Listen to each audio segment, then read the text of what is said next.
Amém, queridos? Nós não nos alegramos com Deus fazendo? Nós precisamos nós precisamos estar libertos daquela perspectiva da necessidade de algo de êxtase, né? E nos atentar, porque às vezes, né, está do nosso lado aquilo que Deus quer fazer.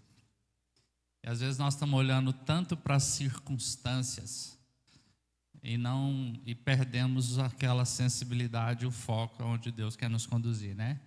Então, quando nós estávamos conversando, eu fui muito edificado. Eu nem contei para ela, na hora me veio um choro, falando que Deus é o mesmo, que Deus está fazendo. E através de coisas, no dia a dia, no nosso cotidiano, onde nós estivermos vivendo. Amém?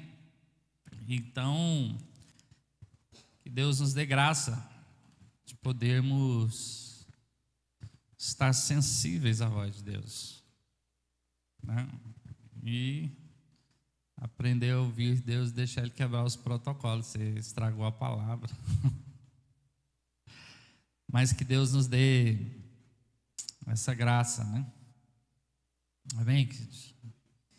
Nós precisamos resgatar de nos alegrar com essas coisas. Nós viemos para um culto agora, e eu não sei com qual expectativa você veio, né, mas eu me alimentei desse testemunho de Deus agir. E não estou falando que você vai fazer a mesma coisa, mas estarmos sensíveis onde Deus quer movimentar. Amém?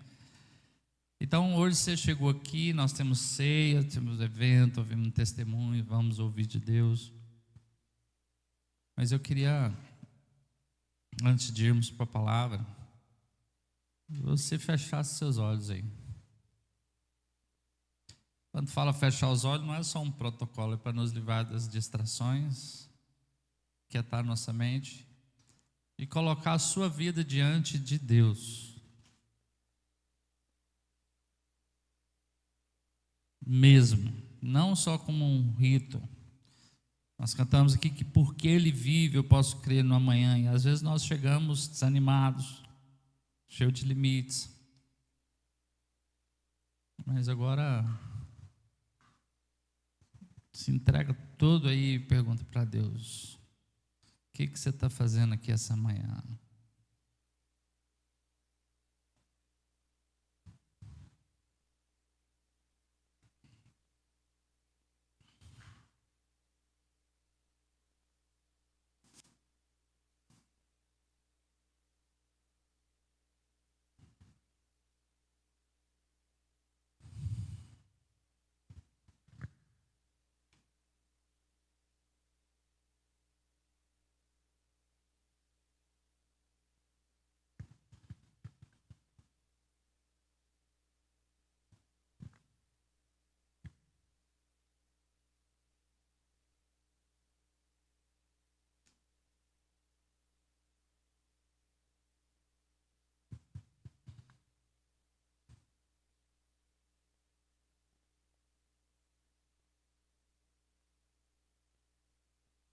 E alguém podia levantar a sua voz em oração, se Deus falar com você.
irmãos? Mais alguém?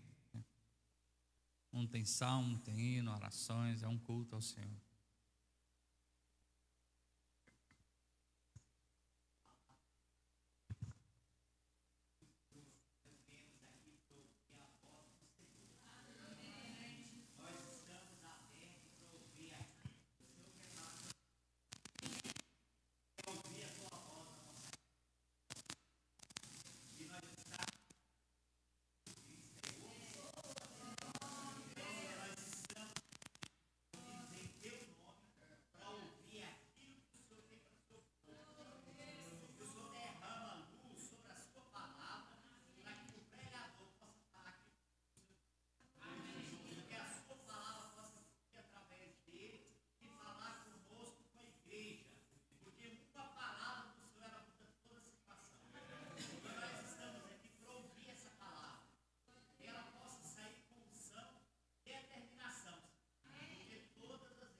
Bom dia, irmãos. Diante do testemunho de Samires e a oração do Carlos, eu quero falar para vocês que muitas vezes, ou quase sempre, Deus fala conosco e nós pensamos, não, coisa toda, deixa para lá. Isso é o inimigo tentando desviar a nossa atenção, né? Então, muitas situações que Deus fala conosco, nós abandonamos achando que é coisa à toa. Mas eu quero contar uma história de uma pessoa aqui, que aconteceu com ela, rapidinho. Ela tinha mania de, no trabalho dela, estacionar o carro dela debaixo de uma certa árvore. Só punha lá, até que a garagem lá parecia que era dela, né? E um dia ela chegou lá e falou assim, hoje eu não vou pôr meu carro aqui não. Colocou em outro lugar. Então todo mundo sabia que ela punha o carro dela lá. E o que aconteceu? Veio uma chuva, a árvore caiu. Eles correram lá, chamaram ela, falaram, aquela árvore lá caiu, seu carro deve estar lá debaixo. E ela foi lá, hoje eu não pus, meu carro não está lá hoje. Me deu vontade de colocar em outro lugar. Pode ficar de pé. A própria. Ela tem ouvido Deus falar com ela. Ela disse que não preparou nada, falou, o dia que você preparar, eu ponho você para pregar. Aí agora ela está tomando conta do culto. Conta, senhor.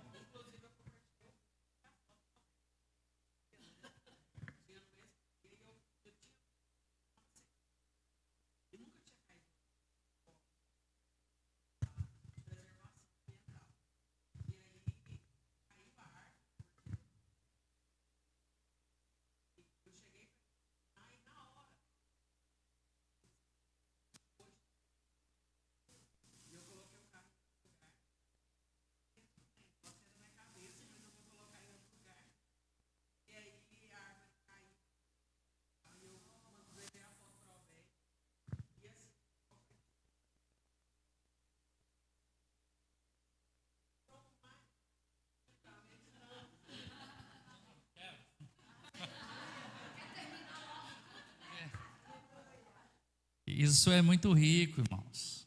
Nós precisamos abrir os nossos lábios. A gente vem aqui, né? Quando pediu o pessoal do louvor para voltar a tocar aquela música, assim, cantarei e contarei as suas obras. A gente canta, mas não conta, né? Então nós temos que cantar as obras do Senhor e contar. Isso é cear. Amém, queridos? Isso é culto, né? Que Deus realmente... Tem mais coisa aí? Alguém quer, já que nós entramos, quem quer compartilhar algum testemunho ainda? Está dentro do que eu queria compartilhar.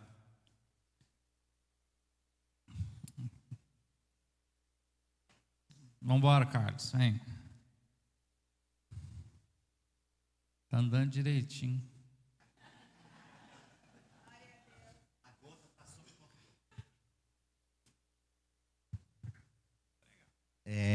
Bom dia, irmãos.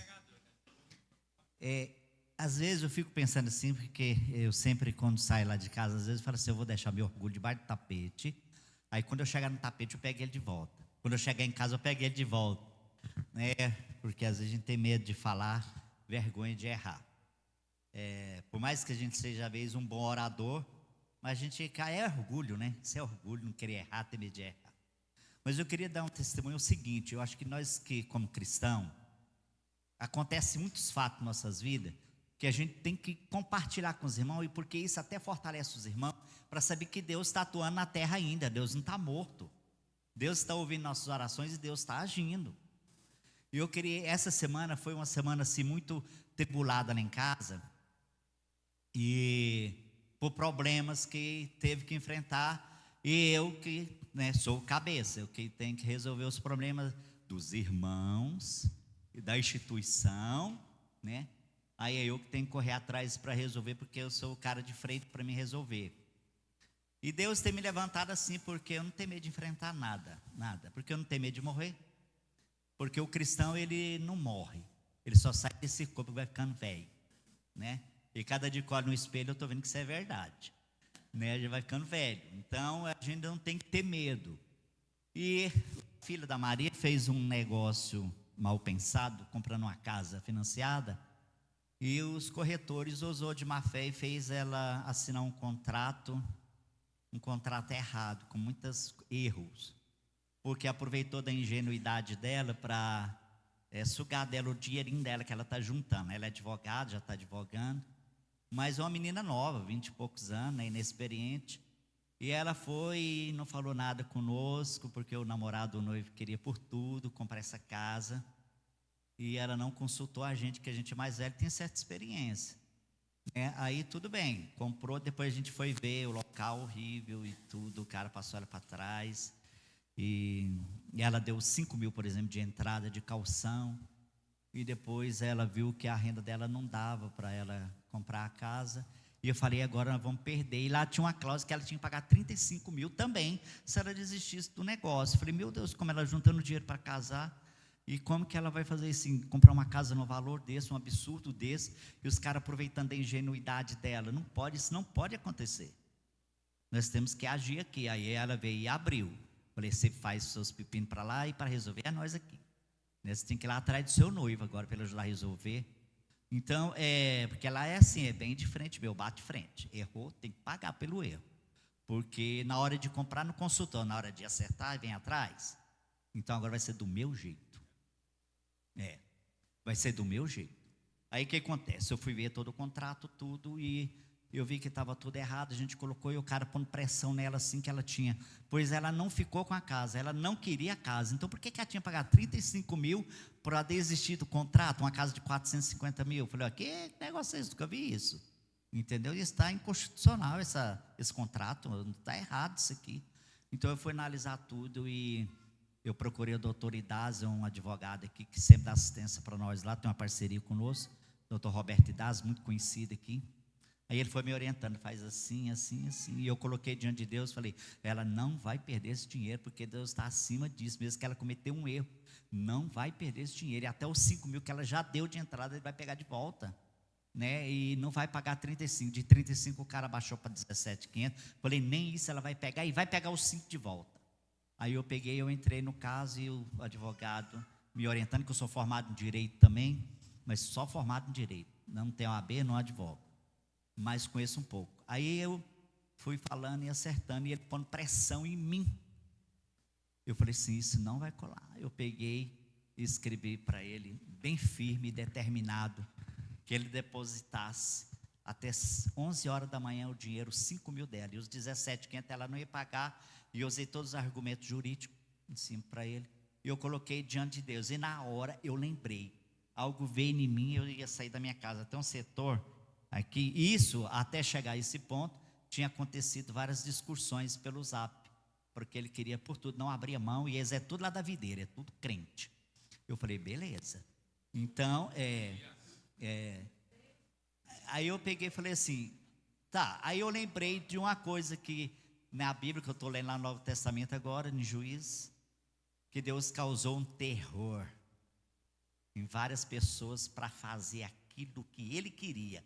Porque é engraçado, irmão, eu estou aprendendo a usar a palavra de Deus, o trem funciona. Eu fui andando, falei assim, Deus causa um terror no coração desse homem, a tal ponto que o que eu escrevi para ele vai causar um terror, um medo dele tão grande, de eu fazer uma ação, ajuizar uma ação, tanto para o correspondente da Caixa, como o corretor e o vendedor, que eu escrevi e deixei para ele. Eu vou ajuizar uma ação contra você em 3 aspectos e vai atingir até o correspondente da Caixa. Você decide, e eu quero até 11 horas o dinheiro na conta dela, porque se até 11 horas não tem mais nenhuma narrativa que me convence. Você decide. Pronto. Aí eu fui andando, fui lá no Garavelho, que namora para cima ali. Aí eu fui orando no carro. Falei, Deus, causa um terror no coração desse homem, desse corretor, mau caráter, usando da ingenuidade da minha sobrinha para sugar dela esse dinheiro. Eu fui. Quando eu voltei de lá, era 11 horas. Ela, tio, toda hora. E aí, tio, você falou mais alguma coisa com o rapaz? Eu falei, não, olha lá, ver se depositou, que já é 11 horas. É o prazo que eu dei para ele. Ela olhou e falou, tio, né, que o homem depositou? Ele depositou 5 mil e foi às 9h45.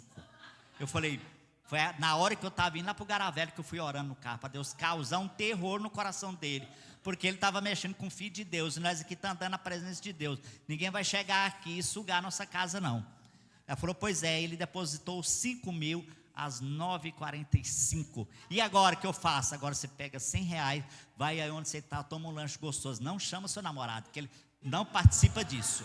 Porque você vai sozinha, porque ele que ajudou a causar isso, então ele também não merece comemorar não, só. Você vai lá e come o que você quer, aquele sushi que você quer, você come sozinho e fala, Deus, obrigado pela vitória que o Senhor me deu. E da próxima vez, se você for fazer qualquer coisa e eu não participar, você esquece que eu existo para te ajudar a resolver o problema. Entendeu? E é isso, eu quero dizer para vocês uma coisa. Ele devolveu, ficou caladinho, porque ela tinha que, antes de depositar, ele queria que ela assinasse o distrato, que é desfazendo o contrato. E ele bateu o pé e falou, quero que assine o distrato. Eu falei, não vá assinar, só vá assinar, porque se assinasse ele não devolvia o dinheiro. Eu falei, não vá assinar, eu bati firme, você vai pegar esse distrato na hora que você depositar o dinheiro, para você saber quem você está trabalhando. E ele, nem o distrato ele pediu mais, pediu nada, devolveu o dinheiro. E ela disse que, não mãe, eu fui lá comer R$100 de coisa que meu tio mandou eu comer. Falei, ótimo. Então eu quero dizer para vocês que Deus, Ele responde, irmãos. É nas pequenas coisas, a gente tem provado lá em casa, Juliana. É assim, e tem outras coisas que eu poderia falar aqui. Eu vejo no dia a dia. É tudo que nós vamos. O Francisco fez um exame de vista, talvez estava com problema também, com deslocamento da retina. Pelo amor de Deus, vocês não sabem o que é mexer com meu irmão. Ele tem problema de pânico, e é o maior problema. E eu que tenho que ir com ele, entrar dentro dos consultórios, onde que ele vai fazer consulta, é tudo comigo lá em casa. Aí eu peguei e falei assim, não vai ter nada aqui no exame que não deu nada, Francisco. Nós vamos lá e eu vou entrar com você, não tem nada, não tem descolamento da rotina, está tudo ok, Deus está aqui com a mão dele aqui nessa situação. Aí eu entrei, tudo, o médico olhou, porque eu sou enfermeiro também, eu li, falei assim, não tem nada aqui. Aí eu olhei e falei, não tem nada. Entrou lá no consultório oftalmologista, ele falou, você não tem nada, não tem deslocamento da retina, não tem nada, seu Francisco, está tudo beleza os seus olhos. Então assim, foi uma semana de luta, uma semana puxada, mas e no final da noite, na sexta-feira, que nós oramos todo dia lá em casa, eu falei, obrigado, Senhor, que nós, Maria, nós temos que ter luta, porque senão não tem motivação de viver. Que quando você tem as lutas, Porque quando você tem as lutas, a gente tem motivação. Agora, quando você tem tudo, esse dia eu vi sobre a vida daquela mulher da L'Oréal, a fundadora da L'Oréal, riquíssima, bilionária, extremamente frustrada, triste, porque ela tem tudo o que ela quer, e diz que as amizades dela é tudo frustrante, ela não tem amigo, não tem nada. Então nós, como cristãos, nós temos que ter luta, para nós ter motivo de viver, até Jesus voltar.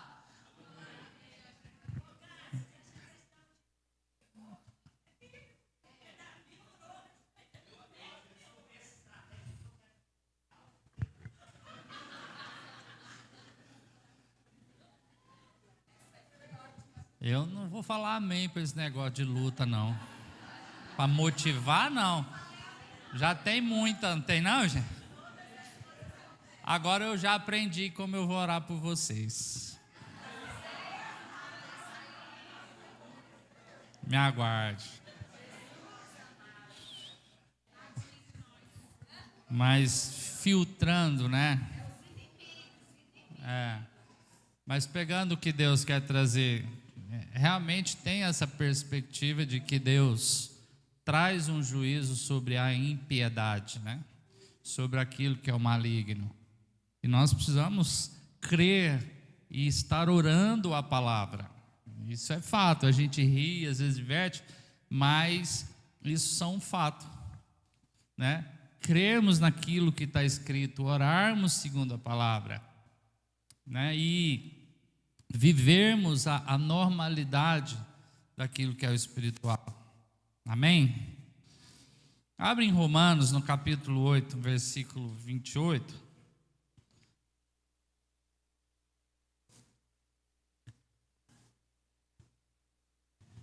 E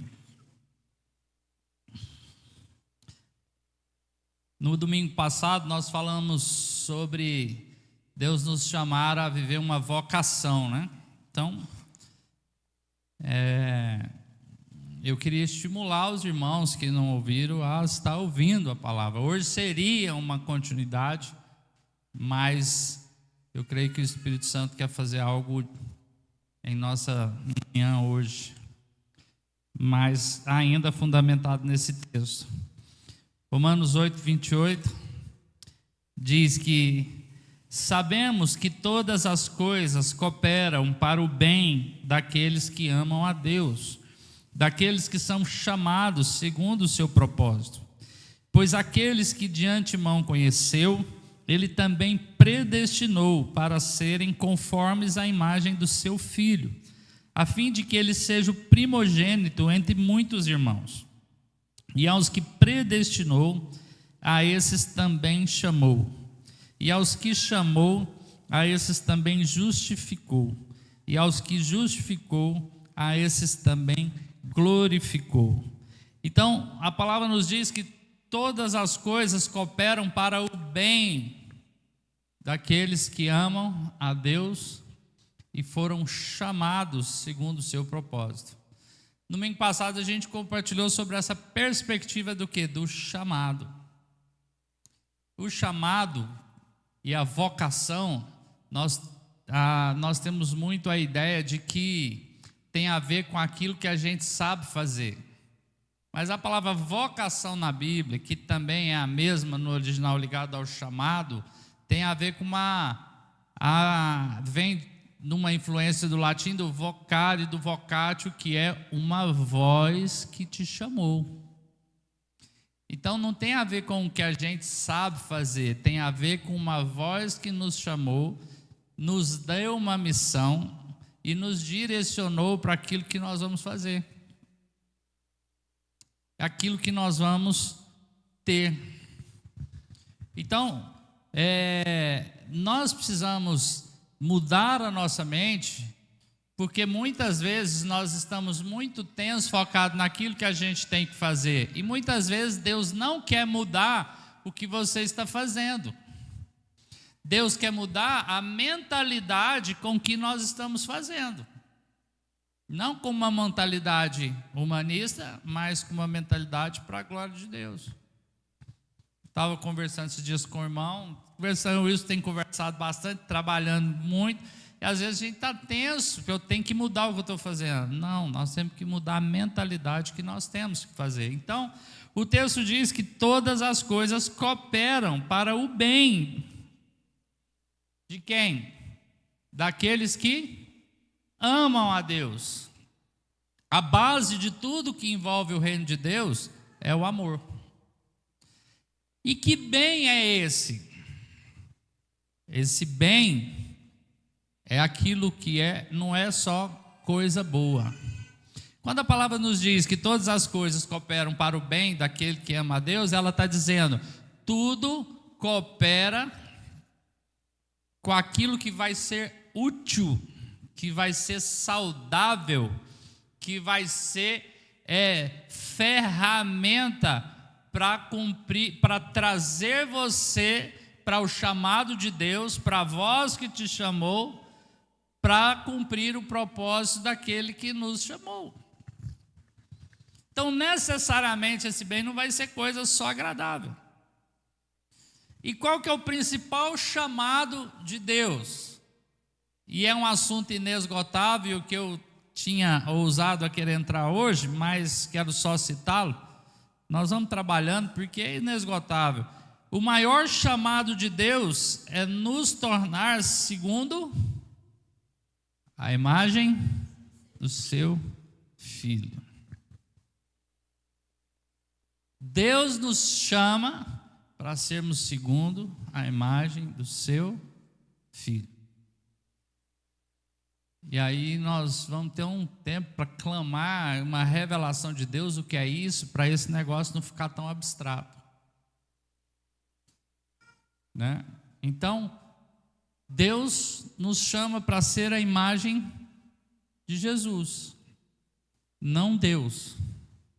Então, Jesus era um homem nascido de mulher, gerado pelo Espírito Santo, vivendo nesse mundo para cumprir um propósito de Deus. Amém? Ele é Deus. Mas uma das características ele foi gerado pelo Espírito Santo. Ele é nascido de mulher, vivendo nesse mundo para cumprir um propósito de Deus. E você, como que se torna mais semelhante dele nisso?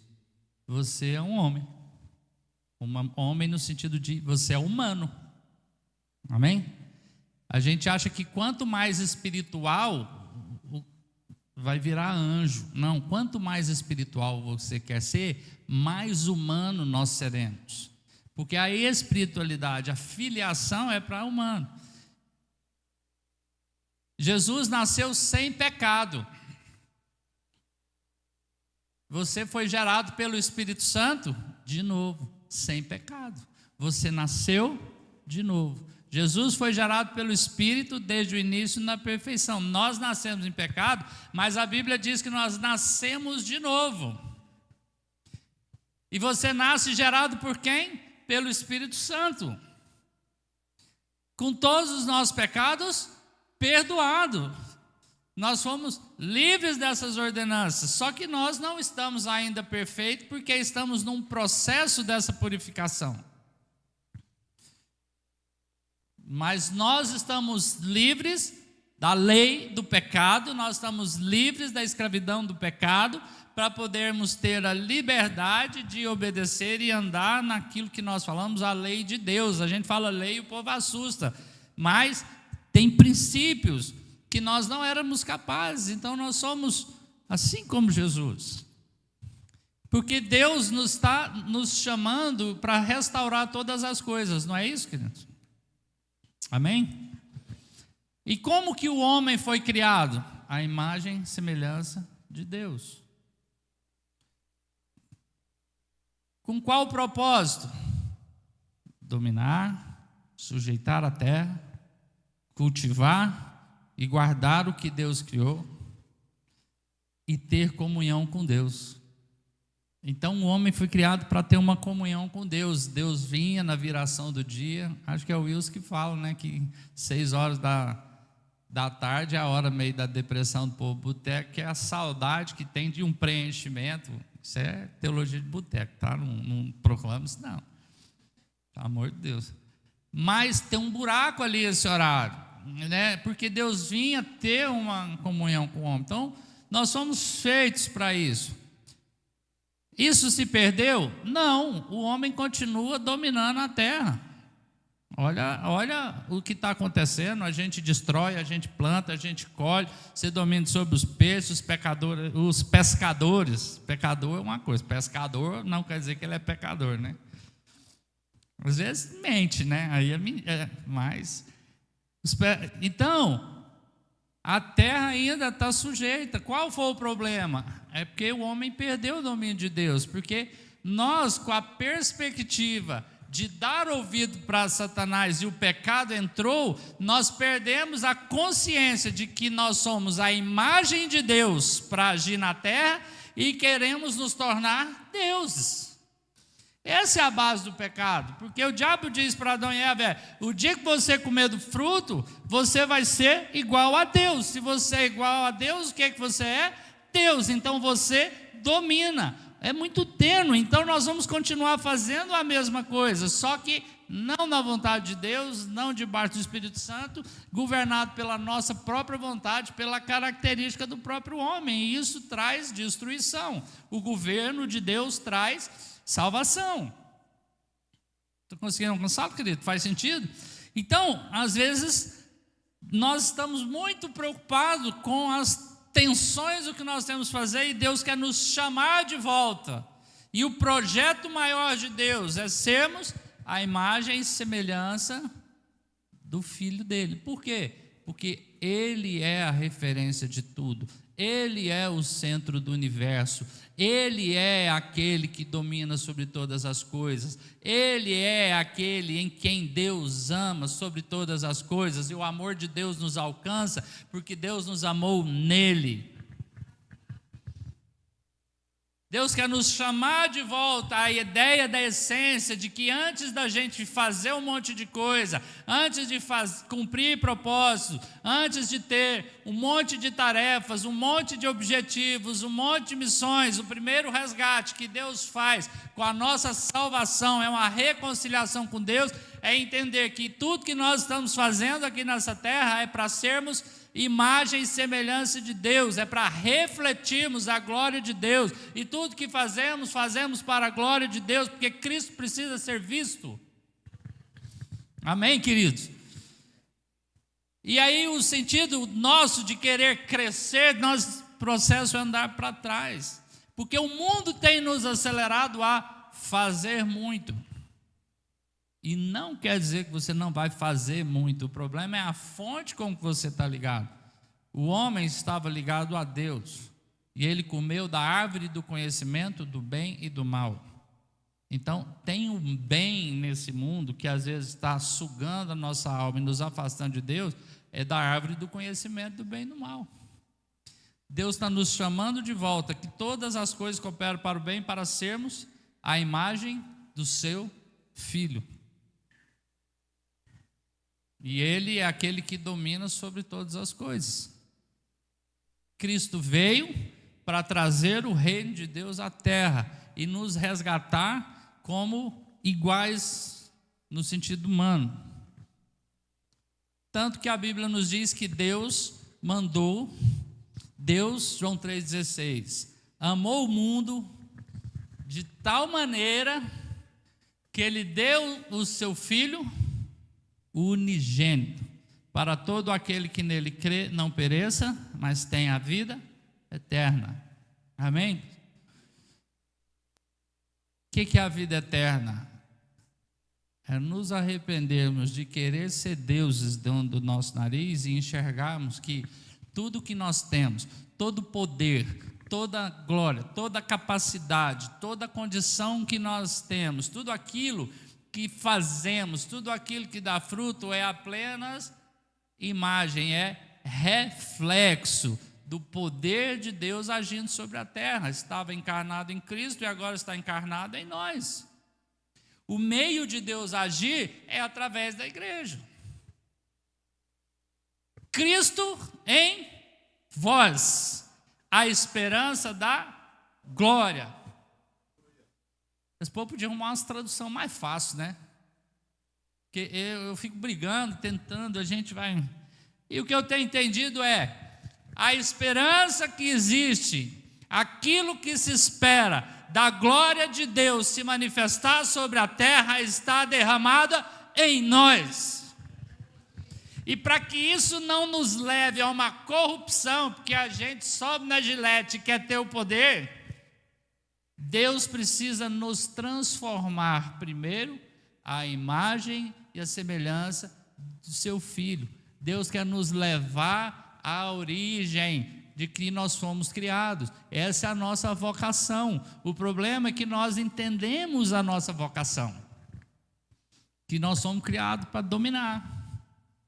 Nós somos criados para governar com Cristo. Mas, e governar o quê? As circunstâncias. A gente assusta nisso, né? Por quê? Porque às vezes nós ouvimos o evangelho que nos leva para a posição de consumidor e diz: o que eu vou ganhar com isso? E Deus te criou para cultivar, guardar, plantar, tem muito trabalho para ser feito. E a posição de estar no culto, se eu venho com a posição de sou um consumidor, o que eu vou receber, o que eu vou ver? Ou uma posição de que eu sou um adorador, de que eu estou à imagem de Cristo, eu venho celebrar. Tamanha bênção que Deus nos deu. E eu falo isso não é para a gente ficar se julgando, é para a gente ganhar uma visão do resgate desse propósito. É algo que eu estou estudando, vai fluir nisso aí alguma coisa. Mas todas as coisas cooperam para o bem. O que quer dizer? Vai ser útil para nos encaixar dentro do propósito principal, que é te tornar a imagem e semelhança de Jesus.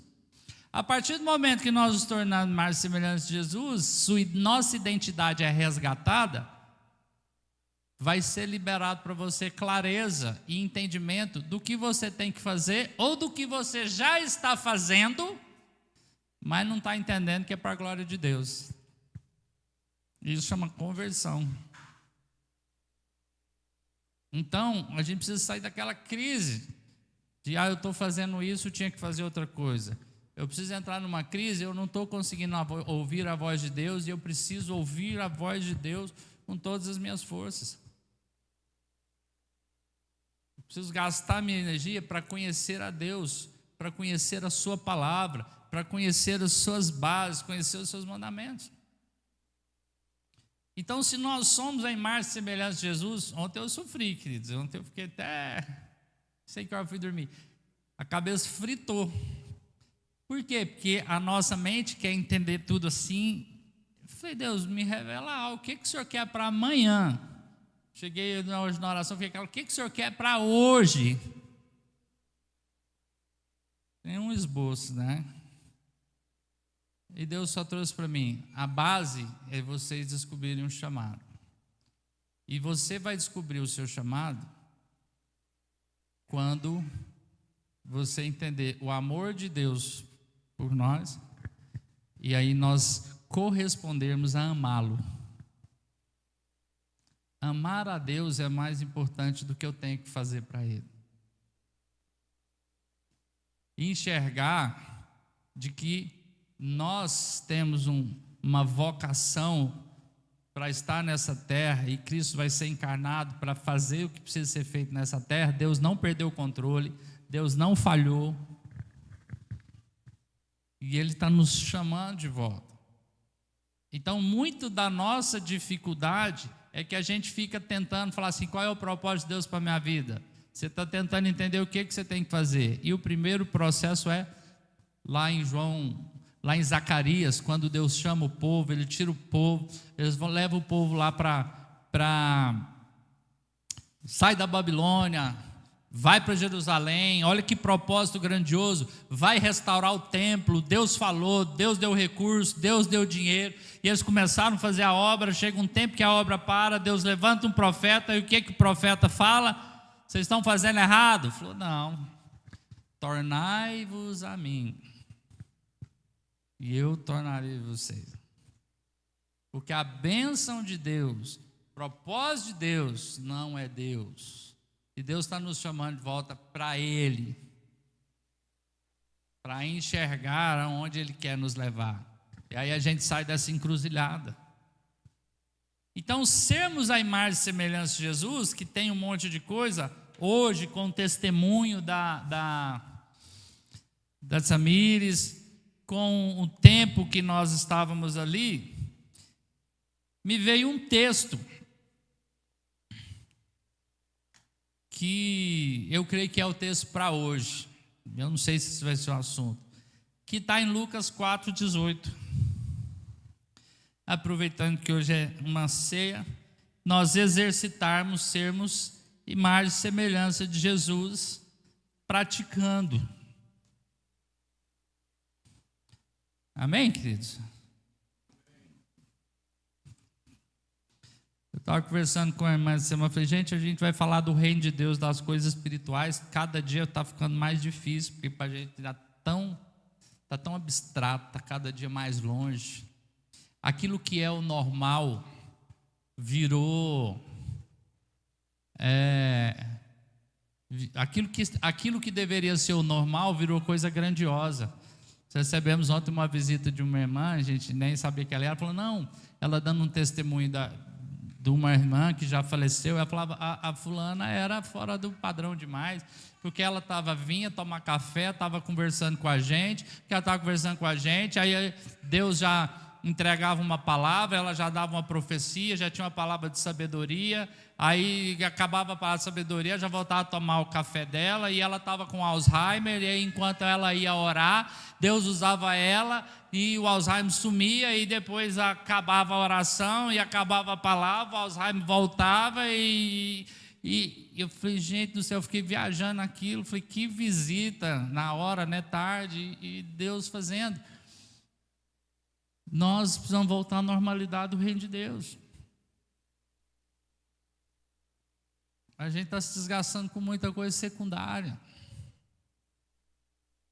E quando se desgasta com muita coisa secundária e não tem essa perspectiva do reino de Deus, a gente começa a perder o ânimo, porque a gente perde o foco daquele que é Cristo, daquilo que Ele está fazendo, e começa a olhar para os entulhos, igual o povo quando estava ali no livro de Neemias, Deus levou ele para restaurar os muros. A palavra diz que Ele restaurou os muros até a metade.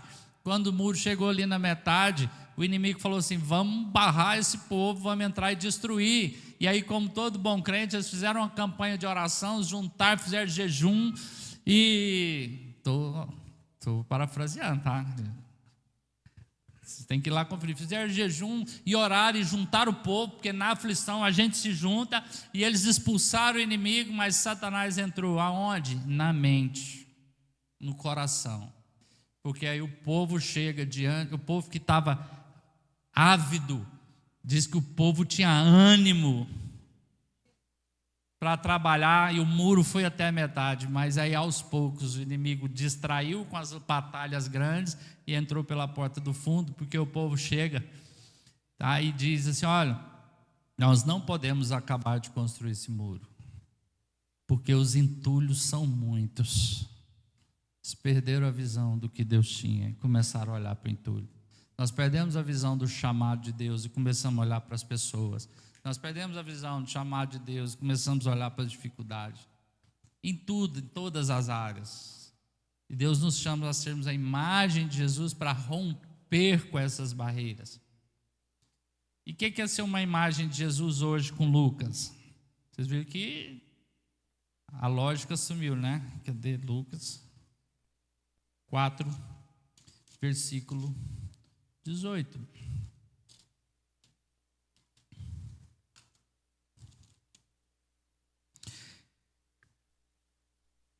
Vamos ler o partido 16. Jesus foi para Nazaré, onde havia sido criado.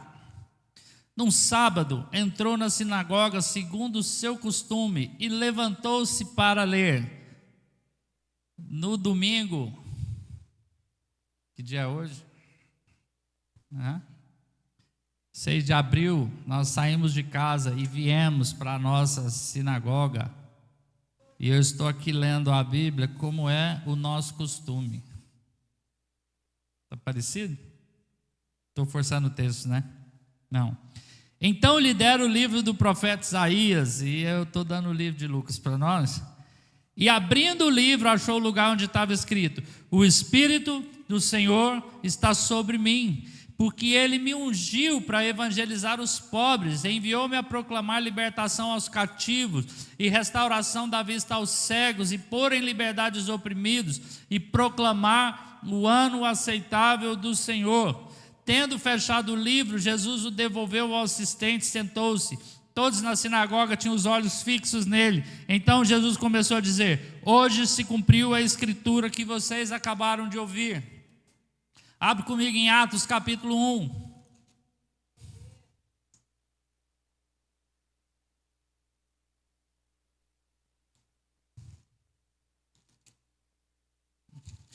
1. Versículo 1. Escrevi o primeiro livro ao Teófilo, relatando todas as coisas que Jesus começou a fazer e a ensinar. O que Jesus fez aqui no livro de Lucas?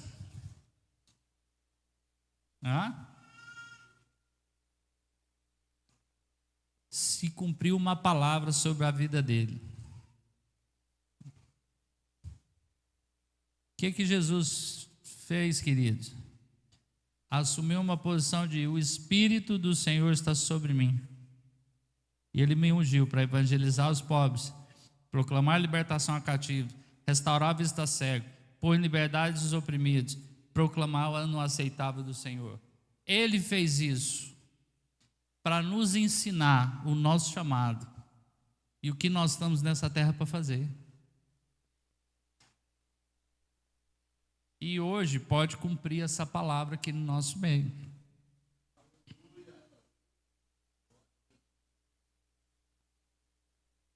Nós podemos ser mais, nós somos em mais semelhança de Jesus. O Espírito do Senhor está sobre nós, amém? Está ou não está, querido? E Ele está nos ungindo para evangelizar os pobres. É através da vida da igreja. Nós precisamos urgente sair da posição de passividade, para proclamar libertação aos cativos, dar vista aos cegos e pôr liberdade aos oprimidos. Aqui no nosso meio tem muitas necessidades que muitos irmãos têm passado e que nós temos vivido, e que elas têm sido levadas e demorada e prolongada no dia a dia como se fosse normal. Quando eu li esse texto de proclamar a restauração da vista aos cegos, aí eu pensei em mim e na Andréia. Nós precisamos ter as nossas visões ser restauradas. Isso é físico, isso é de Deus. Nós não podemos aceitar essas coisas como normalidade. Não é ficar triunfalista, mas enxergar que o Espírito do Senhor está sobre nós. Quem tem alguma dificuldade aqui que precisa resolver e está precisando de um milagre? Levanta sua mão. Pode levantar. Está precisando de um milagre emocional, cura física. Nós estamos com o João Paulo aqui. Deus está restaurando, né? Fez um transplante, a igreja orou. Quem está precisando de milagres na área de finanças? Quem? Gente, só eu? Tem alguma coisa errada. Em questões familiares, queridos. O testemunho que a irmã trouxe é um testemunho para libertar cativos, para mostrar que o perdão é o poder de Deus que liberta, e nós às vezes estamos amarrados no ressentimento, no rancor. Por quê? Porque nós não entendemos que somos a imagem de Cristo, que a imagem de Cristo, a imagem é o perdão e essência, e nós ainda achamos que somos deuses por causa do pecado, e eu sou cheio de justiça e direitos que as pessoas não me atenderam. E aí a gente vai conduzindo, ficando cativos. Cativos o quê? Nas circunstâncias. Essa semana na leitura cronológica eu fiquei muito impactado lá quando Saul vem e ele fala que ele sacrificou forçado pelas circunstâncias. Mas o Espírito do Senhor está sobre nós. Amém? Então nós vamos cear. Eu queria pedir você que tem uma necessidade específica, levante sua mão. Se você puder ficar em pé. E nós vamos sair do lugar. Porque o Espírito do Senhor está sobre você. Ele te ungiu. Para quê? Para libertar o cativo. eu tenho necessidade na área de finanças e eu tenho necessidade da minha visão. Vou usar exemplos que estão aparentes, né? A Andréia tem uma necessidade. Estamos numa batalha com a gente, o Carlos não orou por nós, né? Então nós tivemos escolamento de retina. Brincando, gente. E a nossa expectativa, às vezes, na medicina, não, a minha expectativa está que hoje o Senhor pode libertar cativos. Quantas pessoas estão presas aqui, às vezes, numa mágoa e não consegue, não rompe, não sai do lugar. Pessoas às vezes estão presas aqui em questões financeiras, dívidas, nunca sai, sabe? Não ganha um propósito. Tem pessoas que têm recursos, às vezes na justiça, que precisa ser liberada, tem demandas para ser liberada. Quem é que pode entrar nas regiões celestes? Quem é que pode mudar essa circunstância? Hoje pode cumprir essa palavra de que o Senhor nos ungiu e o Espírito está aqui e nós podemos ser esse canal de libertar a vida de irmãos. Amém? Todo mundo está em pé porque tem alguma necessidade? Então vamos orar, queridos. Quem não ficou, por favor, sai do seu lugar, vai impor a mão, vai orar. Se a pessoa tiver liberdade de perguntar, eu estou com essa coisa, eu preciso de oração por isso. Eu preciso de oração específica por isso. Vamos, queridos, vamos movimentar. Vamos orar uns pelos outros. Impõe as mãos. Vai, né, com perspectiva. E você que tem uma necessidade, pode orar por alguém primeiro e depois essa pessoa orar por você. Né? E com ousadia, queridos. São realidades palpáveis, mas tem outros ocultos. Alguém pode impor a mão sobre a vida da Andréia, às vezes tem o óleo, Senhor, restaura essa visão, que não tem diagnóstico médico. Senhor, tira a depressão, questões financeiras. O Espírito do Senhor está sobre nós e nos ungiu para fazer isso. Vocês podem, eu sou parte do culto, vocês podem vir orar comigo.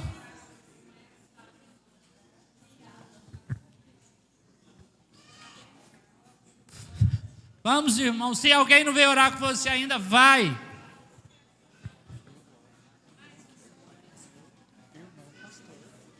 Restaurar minha vista ao cego.